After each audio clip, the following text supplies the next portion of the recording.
Pemirsa, Ketua Umum Partai Gerindra Prabowo Subianto akan kembali berlaga di Pilpres 2024.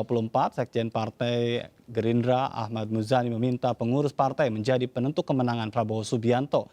Ketua Umum Partai Gerindra Prabowo kemungkinan akan kembali berlaga di kontestasi pemilihan presiden 2024. Kepastian tersebut disampaikan oleh Sekjen Partai Gerindra Ahmad Muzani dalam koordinasi daerah Partai Gerindra di Sulawesi Selatan. Muzani mengungkapkan sejumlah alasan Prabowo akan diusung lagi di Pilpres 2024 karena banyak permintaan dari kader partai dan masih ada cita-cita partai yang belum terwujud.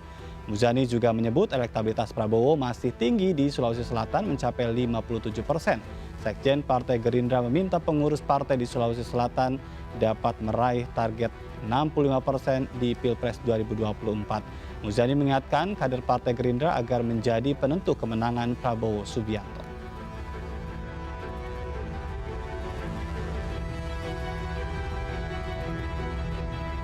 Nama Prabowo Subianto muncul sebagai kandidat calon presiden terkuat menurut survei dari sejumlah lembaga. Namun hal tersebut justru berbanding terbalik dengan perolehan suara Partai Gerindra yang cenderung menurun menurut survei SMRC. Pilpres 2024 masih jauh, namun nama-nama kandidat calon presiden yang akan bertanding sudah mulai mencuat. Nama-nama kepala daerah seperti Anies Baswedan, Ganjar Pranowo, dan Ridwan Kamil muncul dalam sejumlah survei. Namun nama Menteri Pertahanan Prabowo Subianto yang menjadi teratas. Dalam survei Indo Strategik, Prabowo memimpin dengan 17,5%, mengungguli Anies dan Ganjar. Begitu pula dalam survei indikator politik, Prabowo memimpin dengan 27,8%, jauh di atas Ganjar dan Anies. Sementara dalam survei SMRC, Prabowo dan Ganjar berselisih tipis, baru kemudian disusul Anies Baswedan. Namun dalam survei indeks, Ganjar justru mengungguli Prabowo dengan 17,5%. Unggulnya Prabowo dalam berbagai survei elektabilitas capres ternyata berbanding terbalik dengan perolehan suara Partai Gerindra. Dalam survei SMRC, perolehan Partai Gerindra turun dari 13,6% di Maret 2020 menjadi 9,9% di September 2021.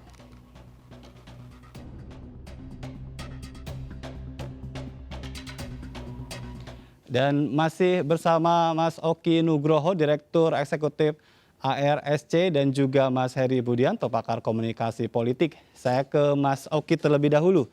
Mas Oki, kalau berbicara tadi tentang nama-nama dan hasil survei, sebetulnya Anda sendiri melihat ini sebagai fenomena apa, Mas Oki?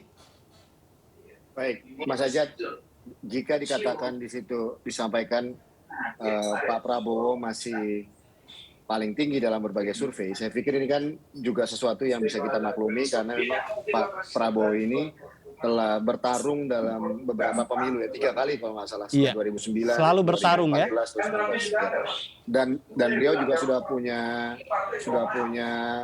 tabungan elektabilitas yang cukup signifikan gitu. Nah, nama-nama lain yang justru menarik ini adalah ketika misalnya dalam posisi Presiden Jokowi yang tidak bisa bertarung lagi di 2024, maka limpahan suara Pak Jokowi akan kemana gitu. Iya. Itu satu hal. Dan yang kedua, kalau kita menarik juga adalah suara-suara pemilih pemula. Pemilih pemula ini juga tentunya punya referensi tersendiri. Gitu. Punya referensi tersendiri dan mereka mungkin akan melihat sosok-sosok baru yang kemungkinan bisa lebih dekat dengan dalam jangkauan dan imaji mereka sebagai voters. Baik. Nah, ini yang juga harus kita lihat justru kalau titik lemahnya atau sisi lainnya, Pak Prabowo itu populariti dan elektabilitinya sudah cukup terpantau ya, karena sudah bisa dilihat sejak 3 kali pemilu.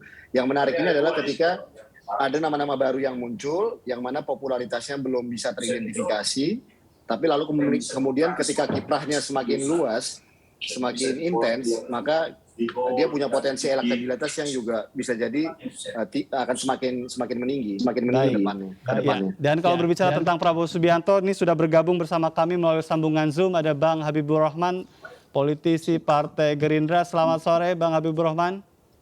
Ya, selamat sore. Mohon maaf saya tadi keluar sebentar. Baik, ya, ini kalau berbicara tentang capres, ini Pak Sekjen sudah mengatakan akan maju lagi Pak Prabowo. Apakah tidak ada kader lain di Gerindra?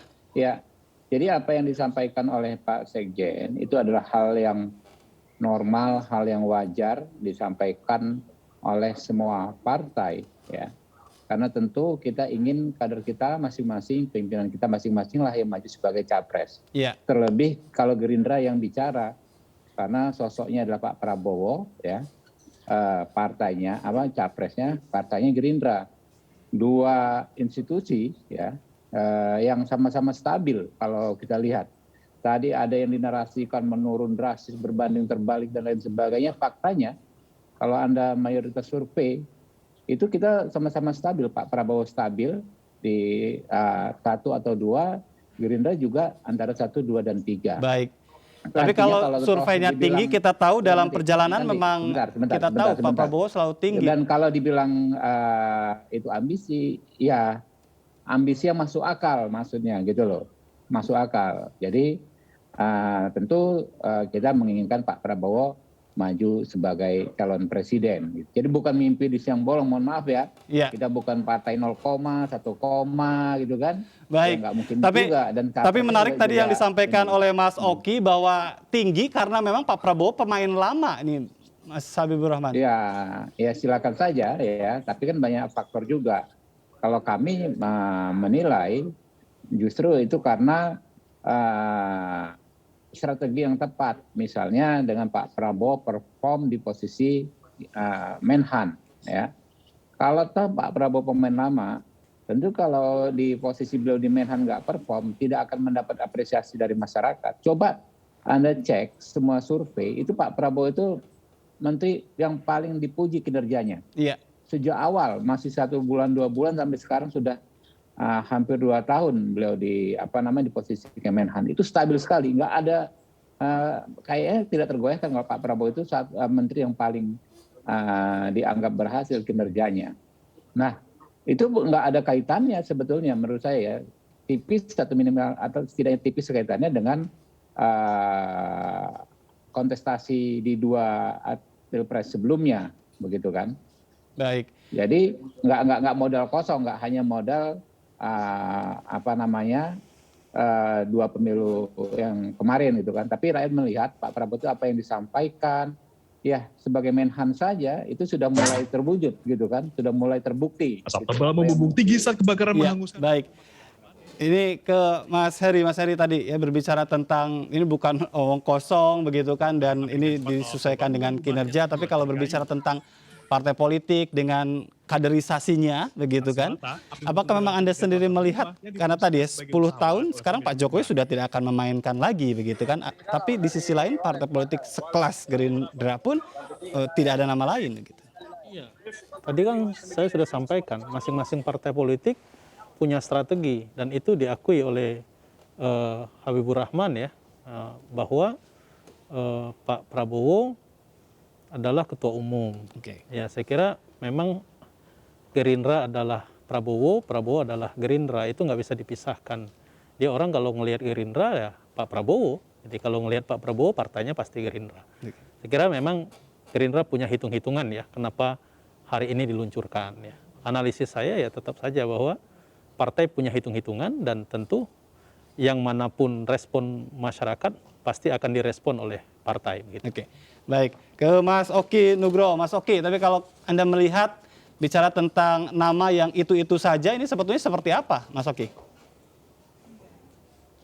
Ininya ribut banget. Mas Oki? Iya, Mas Oki, kalau melihat namanya itu saja, Anda sendiri melihatnya seperti apa?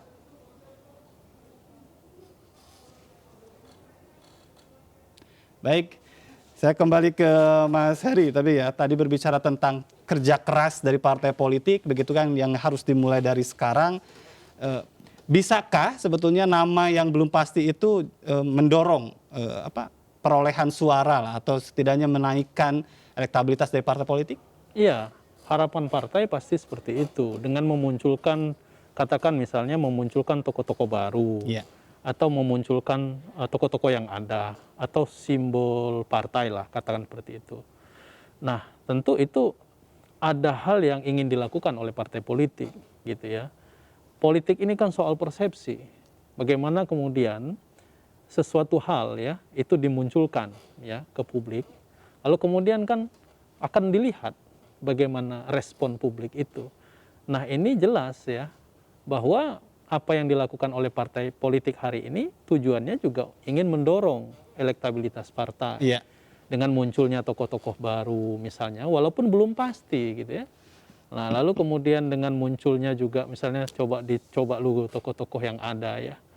Nah, tentu juga ini ada hitung-hitungannya oleh partai politik, sehingga harapannya ke depan ya, celah-celah dari respon dari publik tadi, dari masyarakat tadi, itu menjadi kerja-kerja partai ke depan untuk memperbaiki gitu ya. Seperti apa? Tapi ya tetap menurut saya nanti bagaimanapun juga ya, seluruh tokoh-tokoh yang ada di sini seperti pengantar program tadi, misalnya ya, ada kepala daerah, Betul. ada menteri-menteri yang muncul, ini kan bisa kita lihat kinerjanya, masyarakat juga akan melihat ya. Tapi kalau menurut Anda sebetulnya dalam konteks menaikkan elektabilitas partai politik, lebih baik memunculkan nama itu atau tadi, seperti misalnya Anda menyebut tadi ada kerja yang sedang dibangun oleh Partai Perindo misalnya, apakah yang penting yang mana sebetulnya menurut Anda? Di kita ya, itu figuritas juga menjadi sangat penting, masih berpengaruh.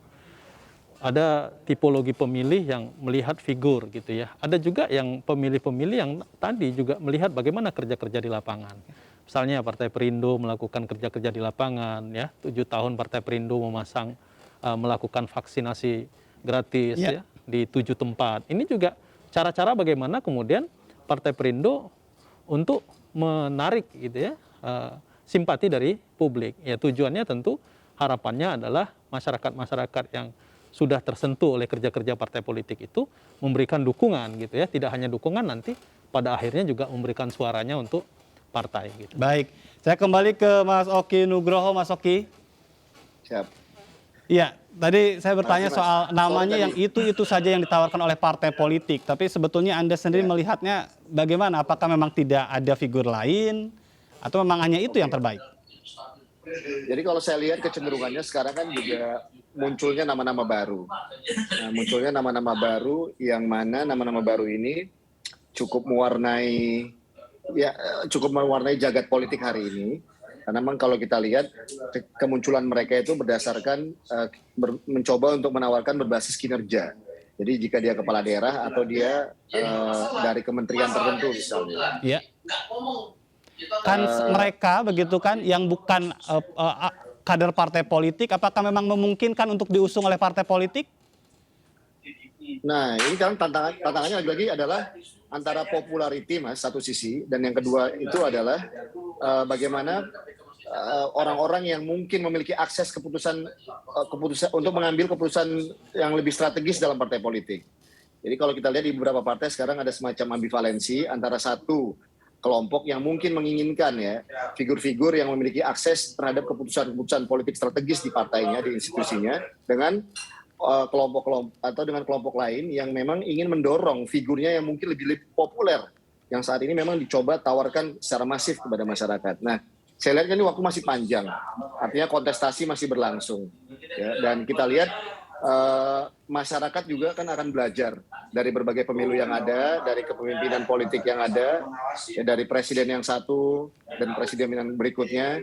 Maka ada ekspektasi masyarakat dan itu sangat tergantung dari variabel-variabel macam-macam ya. Seperti hari ini misalnya yang menjadi isu utama adalah diskursus adalah ekonomi digital misalnya, atau tentang isu tentang kesejahteraan sosial, atau bagaimana tentang menghadapi post pandemic situation, ya kan, dimana sebenarnya publik ingin melihat para calon-calon pemimpin ke depan ini mampu bisa menjawab hal-hal seperti ini. Nah, saya pikir juga dengan situasi yang ada sekarang, bagi para nama-nama yang beredar, ya, saya melihat bahwa mereka memiliki kesempatan untuk menjelaskan dan menunjukkan kepada publik bahwa mereka cukup kompeten untuk dilihat sebagai pemimpin yang paripurna, gitu. Nah, dan era media sosial seperti ini, publik akan lebih men-scrutinize, akan lebih mereview.